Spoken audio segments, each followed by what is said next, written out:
I was born September 8th, 1954, in New York City. I grew up in the Bronx. Okay. What I remember about how my parents met was the fact that my father was one of the groomsmen in my mother's first wedding. So they all grew up together. They all knew each other.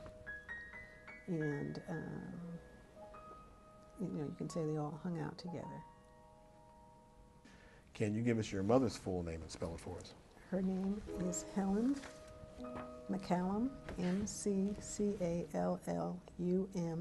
Lewis, Lewis, Pompey, Pompey. Okay. So McCallum is her maiden name.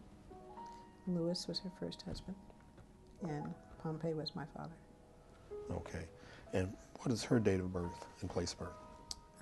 She was born December 4th, 1927, and she was born in South Carolina. Okay. Now, do you know where in South Carolina? I'd have to look up the city for you. Can you give us your father's full name and spell it for us? His full name is Murray, M-U-R-R-Y, Pompey, P-O-M-P-E-Y. Okay. And what is his date of birth and place of birth? He was born August 9th, 1924. And where was he born? Wysocki, South Carolina. Okay. Can you spell that for us? W-Y-S-A-C-K-Y.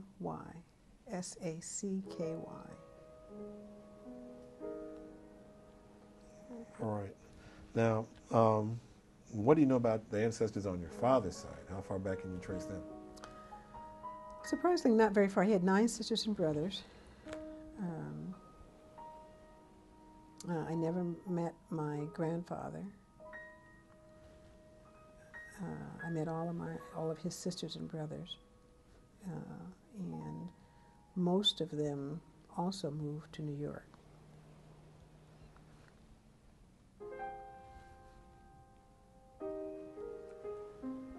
Okay, so did your father move to New York as a 16, 15. 16, 16? Yeah, around in there, I mean, before he finished school. Okay. And what did he do in New York? He became a barber and had his own business. What was the name of his barbershop? It wasn't his name. Boy, it'll take me a minute. It'll come back to me. Okay. But his father's name was Johnny Pompey. All right. So now, what were you primarily interested in at school in terms of subject matter? I pretty quickly, certainly by high school, was interested in math. I would say in junior high school was when it clicked for me. I had a junior high school teacher who recognized that I had an ability in mathematics, and he gave me extra homework, extra assignments. He'd let me mark papers. He'd give me extra puzzles. He'd give me extra math puzzle books to read, and he was just encouraging. And I remember one day him saying to me, "You can do anything that anybody else in here can do, and don't forget it." It was just that vote of confidence to say, don't be discouraged.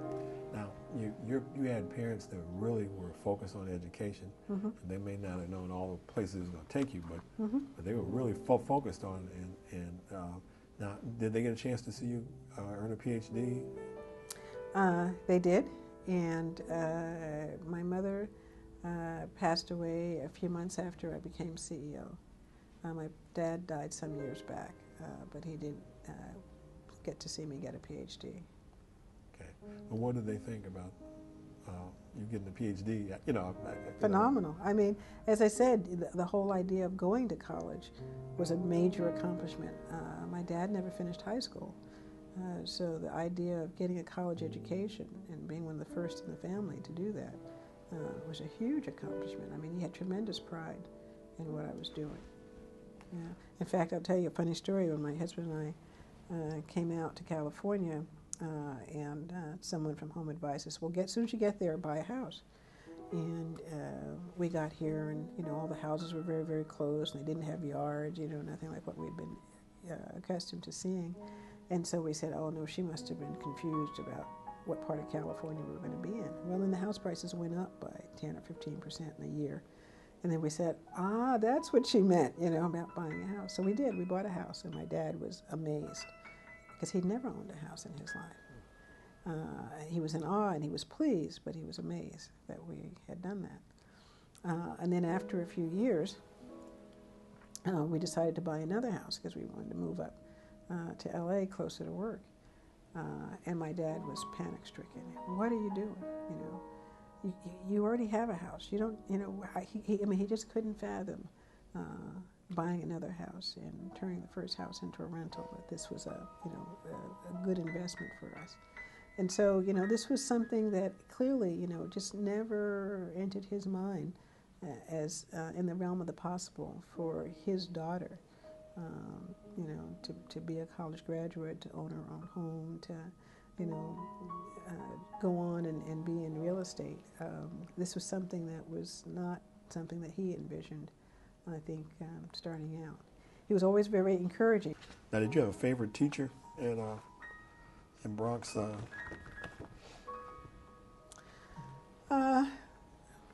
I had there was a black man who was a French teacher. And that was, sort of a strange thing to me, to see, this black gentleman speaking fluent French and, insisting that we speak French fluently and correctly. And so he was a role model, and a sign of light, if you will. I had a math teacher in junior high school that I said was instrumental, Gary Cohen. Just kind of, as I said, whispered one day, don't ever let anybody tell you that you can't do anything you want to do. In college, I had a math professor who was very instrumental. He was one of those people who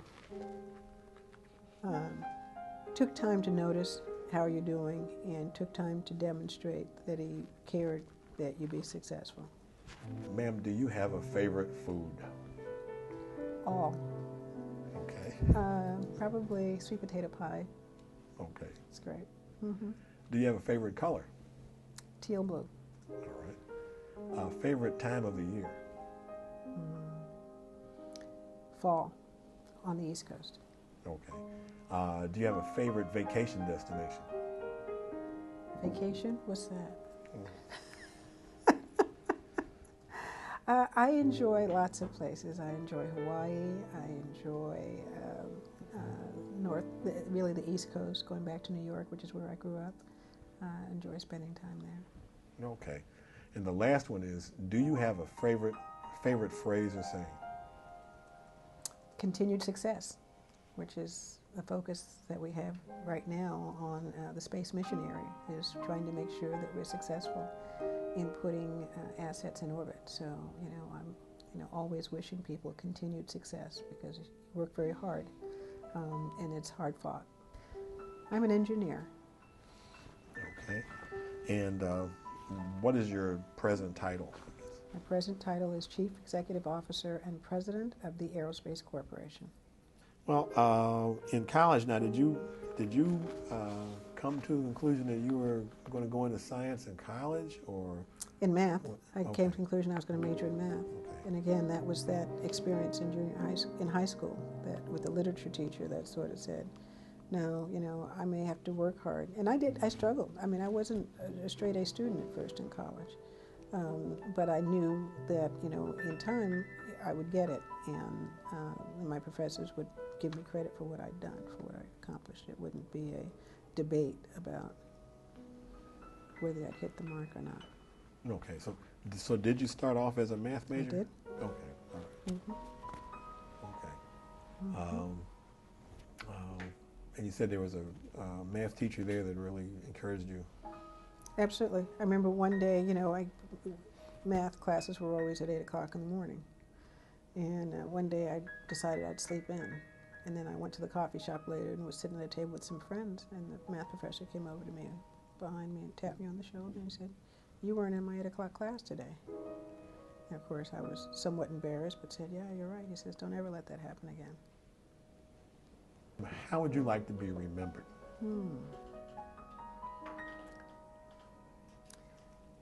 I would like to be remembered as fully enjoying life. And I would say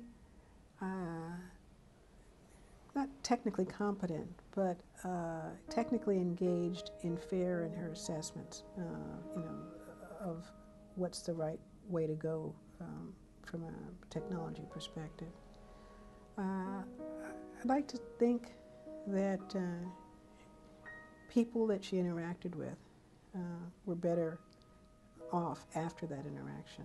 That she gave something to everybody that she interacted with. Okay.